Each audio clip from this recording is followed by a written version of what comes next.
Part B. Object A is then released. So first of all, calculate the magnitude of the acceleration of A.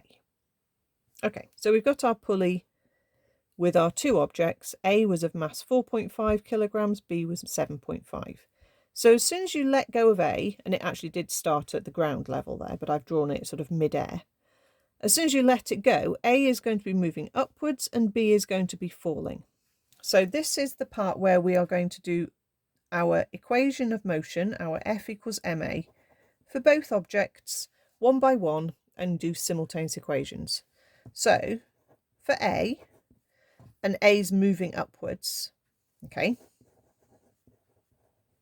we're going to do the force upwards, which is T, minus the force which is holding it back, which is 4.5 G.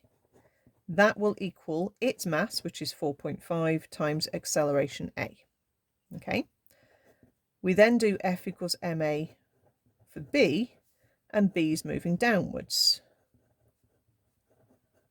So the force which is pulling B in the direction it's going in, its downwards force is 7.5 G. So you start with that, minus the T, which is trying to hold it back. And that will equal its mass, 7.5, times acceleration A. Okay, so we've now got two simultaneous equations, and we can solve. And what I normally do is just say that I have a plus t and a minus t. So if I want to eliminate a plus t and a minus t, I can just add the two equations together.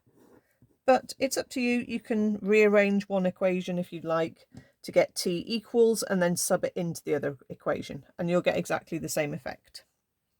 Okay, so if I'm going to add the left-hand sides, I'm going to add 7.5g and negative 4.5g. So that is going to just give me 3g. My t and my negative t added together disappear. And on the other side, I get 4.5a plus 7.5a, which is going to give me 12a. So that little adding step has actually given me a pretty straightforward equation. But as I said, you could do it with rearranging and subbing in instead. Remember, g is just 9.8, so work out 3 times 9.8 divided by 12. And there's our acceleration of our objects. Now, normally we would then substitute back into one of the equations to work out the tension, but it didn't actually ask us to do that, so I'm not going to. Part 2. Hence, find the time taken for the objects to be at the same height above the horizontal surface. Okay, so we just need to think a little bit about what would that mean.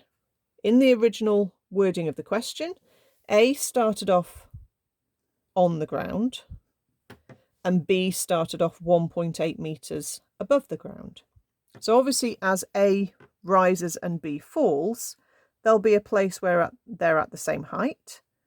And actually A and B are going to move the same distance to get to that point because they're connected by the same string.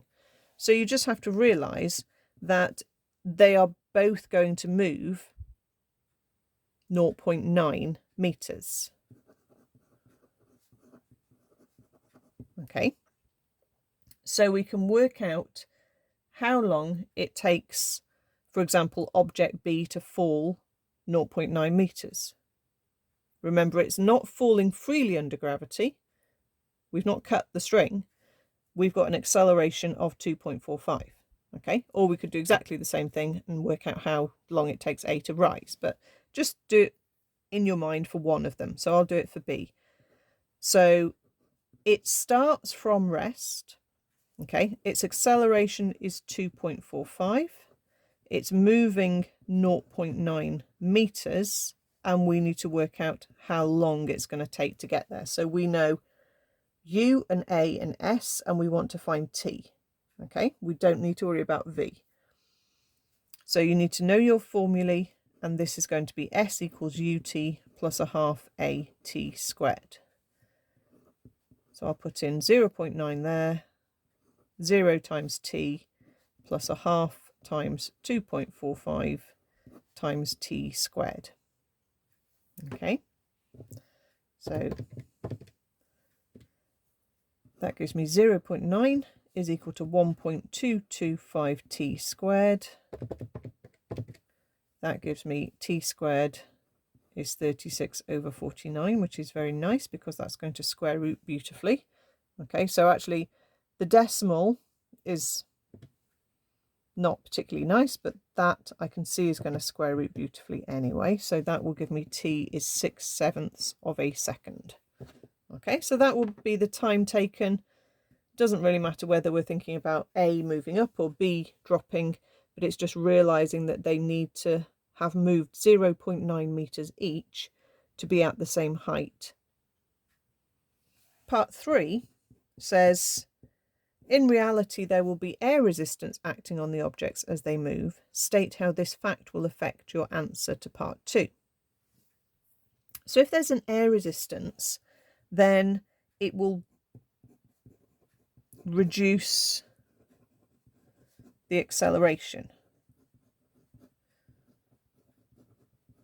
Okay, that would make sense, wouldn't it? If you have something trying to slow you down, air resistance, then you're not going to be moving as quickly. So the acceleration isn't going to be actually what we had calculated it to be.